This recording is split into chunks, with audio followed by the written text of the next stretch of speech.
The introduction of this chapter already taught us that server-side session management is the de facto standard. This traditional way of keeping state in a web application depends on storing information in a session object on the server. Each session object has a unique identifier, which is shared with the client. When the browser includes this identifier in every request, the server can tie multiple requests together in a session. That is why this identifier is referred to as a session identifier, or SID. There are several strategies for including the session identifier in every request. The most common strategy is to store the session identifier in a cookie. The browser automatically attaches the cookie on every request. The use of cookies results in a robust session management mechanism. An alternative strategy is to include the identifier in every URL in every page.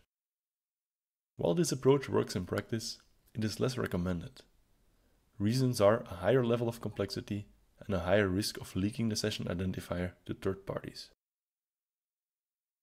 Let's take a closer look at traditional cookie-based session management mechanisms. When the user first opens the application, there is no session. So when the server receives the first request, it generates a new session object. A session object is assigned a session identifier. The server sends this session identifier back to the browser. From now on, every request from the browser to the server will include this identifier. The server uses this identifier to look up the right session object and access its data. For example, when the user logs into the application, the session object is updated. It now contains the user's authenticated state as well as the user's account information. The information stored in the session object is crucial for making authorization decisions throughout the application. So far, we omitted the details of how the session identifier is stored in the cookie. The server sets the session cookie by sending the setCookie response header. The header contains the name of the cookie and the session identifier. There is no predefined name for a cookie containing a session identifier.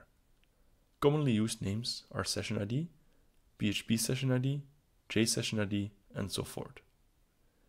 The same cookie name and value will be present in the cookie header, which the browser attaches to outgoing requests to the same domain. The security of this session management mechanism depends on the secrecy of the session identifier. If an attacker obtains the user's session identifier, he can take control of the session. Having control over the session means full access to the application in the name of the user. In that light, there are two common weaknesses that can result in the disclosure of the session identifier. A first weakness follows from the insecure generation of a new session identifier.